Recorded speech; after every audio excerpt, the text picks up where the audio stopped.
Na mchakato wa kukusanya maoni kufanyia marekebisho kupitia mswada wa sheria wa mwaka 2025 ulianza leo katika kaunti ya Busia, huku Seneti ikipendekezwa kupewa mamlaka zaidi haswa kuwawezesha kupitia miswada yote, ikiwa ni pamoja na ile ya fedha na pia kuwapiga msasa mawaziri, miongoni mwa mapendekezo mengine. Kadhalika, wengi wa waliofika mbele ya kamati ya sheria katika bunge la Seneti waliunga mkono Seneti kuwezesha zaidi ili kusaidia taifa kwa kile wanasema kuwa maseneta wameonyesha hadhi ya kuwasaidia wananchi, huku wengine pia wakipinga pendekezo.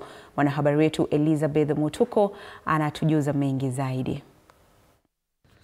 Maseneta wamepeleka mchakato wa kubadilisha katiba katika kaunti ya Busia ili kulipa bunge la Seneti mamlaka zaidi katika mswada wa kubadilisha katiba wa mwaka 2025.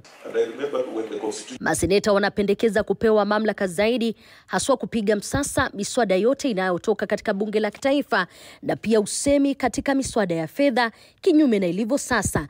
Vilevile wanataka kuwa na usemi kwa msasa wa mawaziri, hili likitarajiwa kuzua ubabe zaidi baina ya bunge la kitaifa na lile la Seneti. Yale mambo yote ambayo mtayazungumza hapa, ambayo yataenda kwa Hansard baada ya sisi kutembea kwa makaunti 47, tutaenda referendum.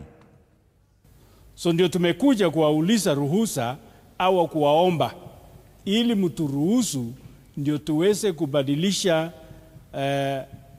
yale ambayo tumeonelea.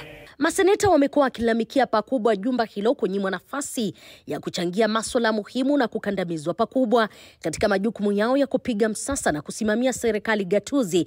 Na sasa wanasema kuwa sheria hii italeta usawa uliokosekana kwa muda mrefu, japo baadhi ya Wakenya waliofika katika kikao hiki hawakukubaliana na swala hili la kubadilisha katiba kupitia mchakato wa bunge. Lakini ningeomba Senate itafute mwongozo mwafaka kabisa ambao tutakaotumia, na hasa inafaa ikuwe referendum. Hata hivyo, baadhi ya Wakenya wanasema kuwa ipo haja ya kuangazia swala hilo kwa njia ya usawa na kuwezesha Seneti, kwani jinsi ilivyo sasa Seneti imeonyesha haki kupitia utunzi wa sheria. Mchakato wa kuifanya bunge la Seneti kuwa jumba kuu umeanza rasmi hii leo, na iwapo hili litaidhinishwa kuwa sheria ni jambo la kusubiria tu.